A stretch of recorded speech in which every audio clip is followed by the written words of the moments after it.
Hi, sixth graders. Today I'm going to be talking to you about types of angles and naming angles and measuring angles to focus on this particular skill for our next unit. So when we look at types of angles, there are four main types of angles: right, acute, obtuse, and straight. And I'm going to talk to you a little bit about the properties of each and how we name them. A right angle, as you probably already know, is an angle that is perfectly 90 degrees. And it's hard visually, for even math experts to be able to distinguish between something that might be like 90 degrees versus 89 degrees or 91 degrees. So to kind of, I don't want to say prove, but to kind of just make sure that we know that something is a 90-degree angle, right angle, we put a little square in the corner to signify that it is a right angle. And then we have acute angles. Acute angles are angles that take that original 90 and scrunch them in, make them a little bit smaller. So acute angles smaller than 90 degrees.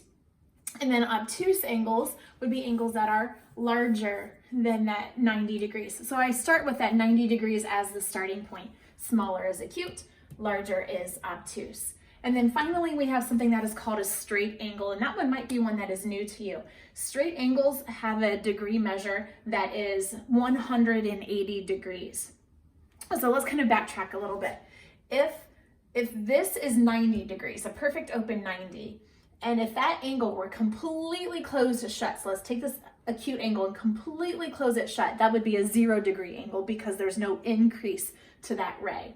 So the acute would go from 0 to the 90, and then an obtuse would be the 90 all of the way down to flat. And all of the way down to flat is 180 degrees because from nothing to straight up would be 90 degrees, and then another 90 degrees to go down flat. So that's how you get the 180 degrees out of a straight angle. And this is going to really show up over the course of the next few lessons. So that straight angle, if it's new to you, I hope that makes sense. Now here are four big things that the book will discuss when we're talking about types of angles. The IXL does not get into it, but it's definitely something you will need to know for next year, and it'll something that'll kind of help you out.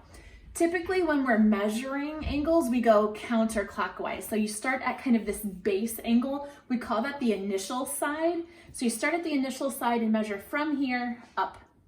From here at the initial side up to the terminal or the ending side. So initial to terminal, initial to terminal, initial to terminal side. But sometimes, like in this particular example, when I drew these, I intentionally made one of the lines horizontal. Like you knew that was the initial side, the starting side, because it's horizontal. But sometimes you're going to get angles that look like this. Nothing's perfectly on the horizontal. So I hope you can see it from the video, but I have a purple line here saying, well, is that the angle that I'm trying to measure, that little acute angle that I'm trying to measure? Or am I trying to measure this pink, this big obtuse angle? And really, you need to make sure that you're looking at the question and you're like noticing which one they're asking you for, because especially in our textbook, this pink side is often one of the sides that we're going to be measuring. Now, when you get to the 7th grade curriculum, when we get this next year, we will use this thing called an angle ruler, and then that will help us determine the amount of spin or the amount of angle that is in there. Now, when you're on the IXL, you're not going to be able to use that angle ruler. So what you're going to have to do instead is look for an identifying line. And what do I mean by that? Well, if they wanted you to find the purple angle, they'll put one of those like little, remember how we talked? Oh no, we didn't. I'm doing things out of order. What we'll do is that they'll put a little, like a line inside here to know that's the angle that you're measuring. Or if they wanted you to do the pink, they would be giving you that pink line as part of a circle saying that's the angle that I want you to measure.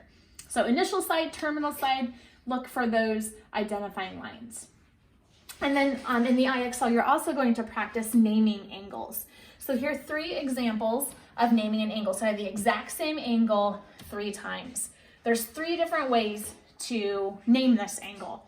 First of all, typically the easiest is just by putting in that angle symbol, and you must put in that angle symbol, because if you just say B, B is a point. But if I'm trying to label this, the angle lengths, I have to say it's angle B, because just B alone is a point. So one way to name this angle is angle B.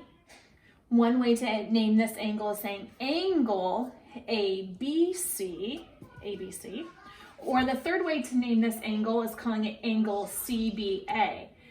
Now I want you to notice that in all three of these examples, order is very important.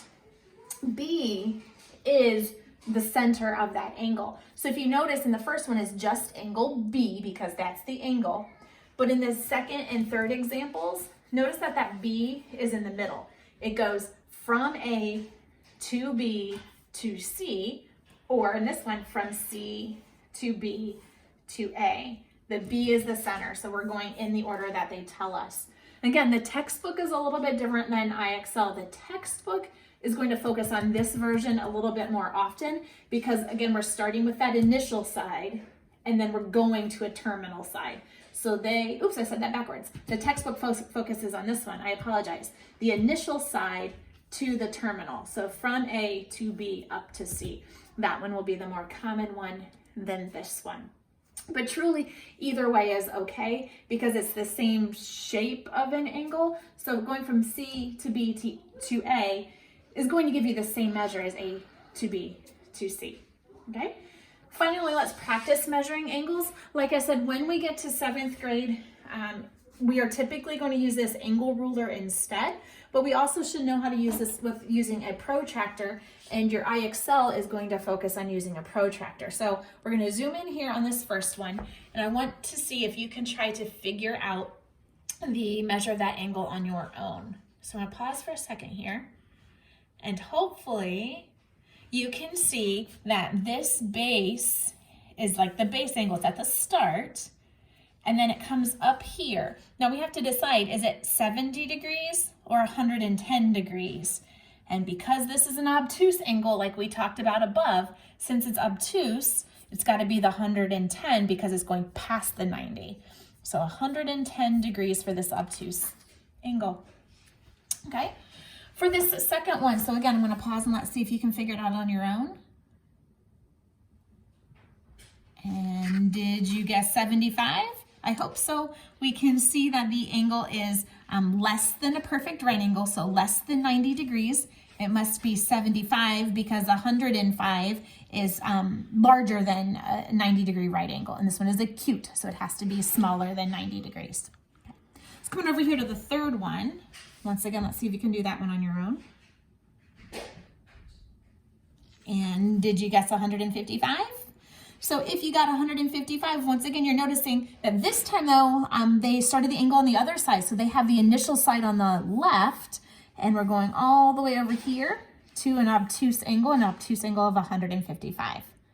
Then the questions got a little bit more challenging. So I'm not going to show you something like this very often in class, but we want you to see that it is possible to measure an angle when they don't have things lined up at the zero. Not very fond of these types of questions. You know, we would find a better way to do it. We would have moved our protractor, we would have moved our angle ruler, but we can see that we have one line at 90 and one line, and you have to decide, is it at 45 or is it at 135? Let's see, it's acute, so it's going to be smaller. So we have one line at 45 and one line at 90. You have an answer? Were you right at 45? So one of them is at 90, one of them is at 45. I'm going to subtract the two and get 45, or you can count 10, 20, 30, 45. And there's one more. This one is a little bit more evil. So it's almost a straight angle, but not quite. They both come up a little bit on each end. And I hope you got 170. Let's see here. Here's how I did this one. I saw that it was 5 away from a straight angle and 5 away from a straight angle. So 10 away from a straight angle is 180. 10 away is 170. Okay, so there are your types, naming, and measuring of angles. If you have any questions, please let me know, and I hope you have a great day.